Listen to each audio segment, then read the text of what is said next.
Hello friend, जय जगन्नाथ। केमती अच्छा आपण मैंने आशा कर आपण मैंने भी भलरे थे। मु भी भलरे अच्छी सांग मैंने आज गुरुवार।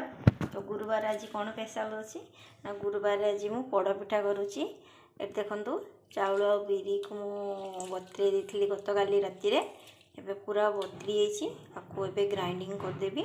आउ पड़पिठा आज गुरुवार टारे करुच्ची। केमती बनाऊँगी देखु, लाइक करेंगे, कमेंट करेंगे, सब्सक्राइब करेंगे मो चैनल को प्लीज। चलतु करवा।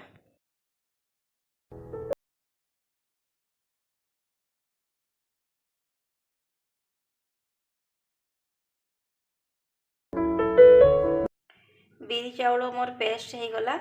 देखु आपको बरिकेवाई घंटे रू 45 मिनिट तक छाड़देवी।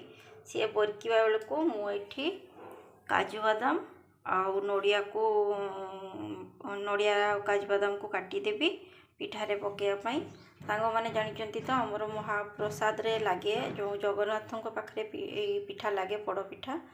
तो मु नॉर्मली आज गुरुवार बोली नॉर्मली रे बनाऊँगी, किसी ऐड करूनी ता सहित। आउ खाइबापी घरे आज गुरुवार बोली नॉर्मल एमती बनाऊँगी। ता सहित खाली नड़िया आउ काजू बादाम आउ चीनी ऐड करी आउ किसी ना। देखो ये टिके बरकी जाऊ ताको घंटे रू 45 मिनिट तक छाड़ दूची। देखो केमती फुली गलानी। घंटे 45 मिनिट खंडे रखीदेली, घंटे 15-20 मिनिट खंडे रखला को ये फुलीगला। देखो केमती आउ ये नड़िया आउ काजू भी रेडी हो जाइए।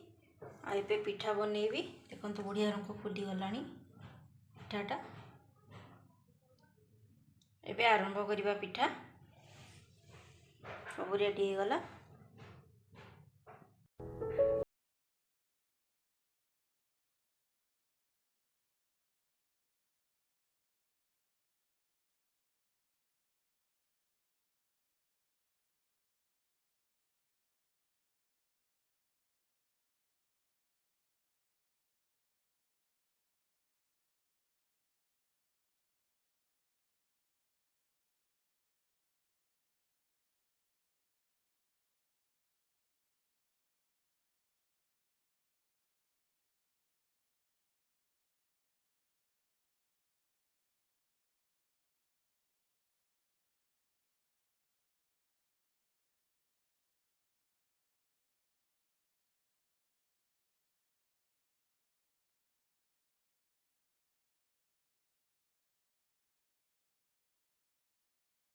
करदबा ऊपर किसी बादाम आउ किसी काजू पकई देछि। देखंतु आउ देवी घी रे पिठा करले भलो लागे, टेस्ट लागे। से देवी घी पकई। देखंतु देवी घी रे पिठा भलो स्मेल भलो करे।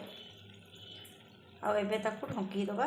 पूरा धीमी आंच कर देछि। गैस रे पूरा लो कर देछि गैस टाकू। देखंतु आउ याकू एबे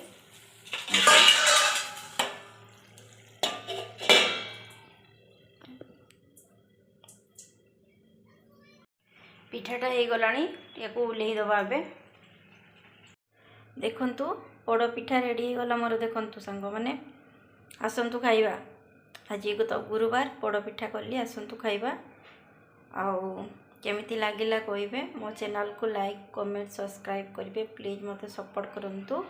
आउरी चलीची सरी नहीं। देखंतु आउरी अच्छी चलीची आउरी। तो घर माँ घर को भी देवी नहीं कि हमें खाइबा से अधिक करिछि। देखंतु केते सुंदर हो गला। देखंतु पड़ पिठा रेडी।